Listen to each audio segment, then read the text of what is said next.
Okay, so let's get into what we're going to do today is basic estate planning. We're going to do basic estate planning, and you have the outline. So I'm going to cover, I guess it's about 5 topics here, actually 6. So I'll go through the main categories that we're going to do. One of those is what is an estate? The second topic is why do you need an estate plan? The third topic is what is probate, and I'm going to explain that so that hopefully you will understand that. The next one are the advantages and disadvantages of probate. Then we're going to talk about common types of estate plans. And our last topic is what are gift and estate taxes.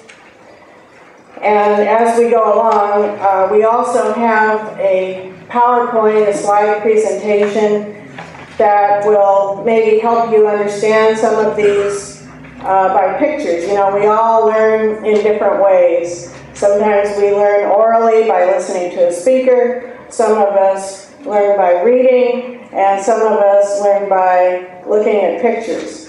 So we have a slide show that hopefully will be a little bit entertaining and will help you understand this topic. So my paralegal Jackie is going to be running the slideshow, and hopefully this will give you some additional insight into what all of this means.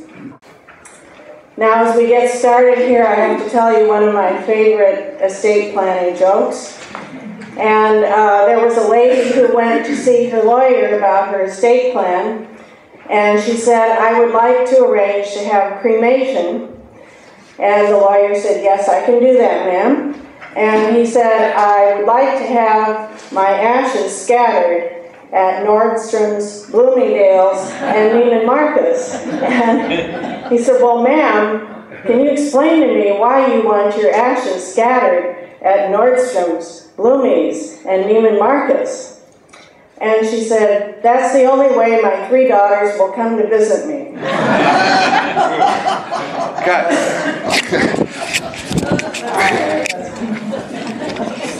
You didn't like that one? It rings too true. So, first of all, you have to know what your estate is to know if you're making one of these mistakes. And one of the biggest things is, what does it consist of? And it's so important to be organized here and to understand that. So if you ever do think about going to a professional, you are completely organized and you understand what the estate consists of. It consists of all your assets. And that means everything from your simple checking account and savings account to your investment portfolio, all your real property, whether it's a vacation home, a timeshare, your personal residence. It includes investment real properties such as apartment houses or strip malls, etc. It also includes all the personal things at your home, which could include your car, your silver, your china, your pictures on the wall, your oriental rugs that you might have acquired over the years, the oil paintings. So all of those things are included in your estate. And the reason this is important is, number one, if somebody passes away, they're all added up, and at that point, the determination is made whether you have a taxable estate, and it does include all these things, including your life insurance. And the other reason it's important is that if you do go to a professional to have estate planning done, you need to know the total amount of your assets so that they can help you if you have a taxable estate and you need to be concerned about any of the taxes that might be involved, which could include everything from income tax to capital gains tax to federal estate tax. So without knowing the full extent of your estate, no professional can give you proper planning. And then I'm a nice person, and there are many nice lawyers, but if you don't explain the full extent of your estate, then the proper planning isn't done, and the children or the grandchildren or your other heirs might sue the lawyer because they didn't do complete planning. But we can only plan for what you have disclosed. Is there any common asset that's normally missed by individuals? One of the common assets is life insurance.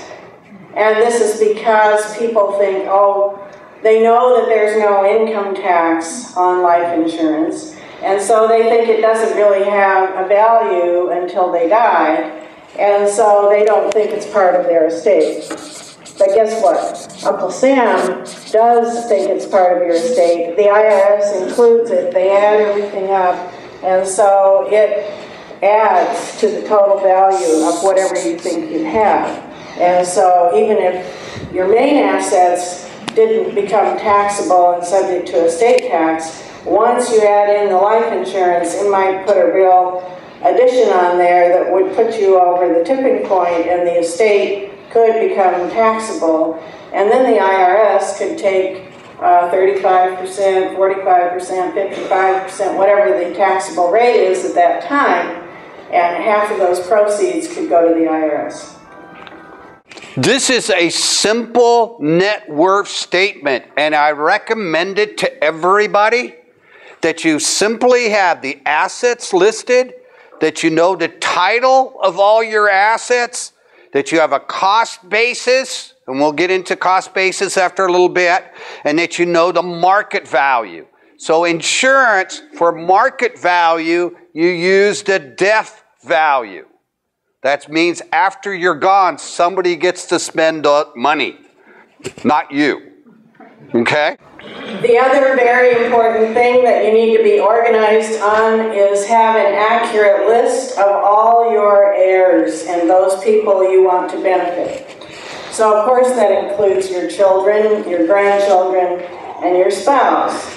But what some people are not aware of, and this is one of those touchy subjects, but we have to bring it up here, that if you had a loved child and, you know, that person hasn't been around for a long time, but you know that child is out there, you have to have that individual disclosed.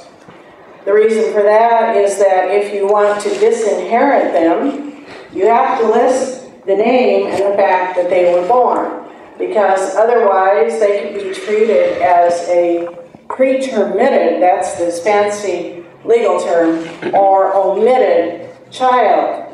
And they have the right to come back and demand their legal share of your estate if you did not mention it. And that could be kind of embarrassing for the whole family if they suddenly showed up after you were gone. But with second and third families, does it make it estate planning a little bit more difficult?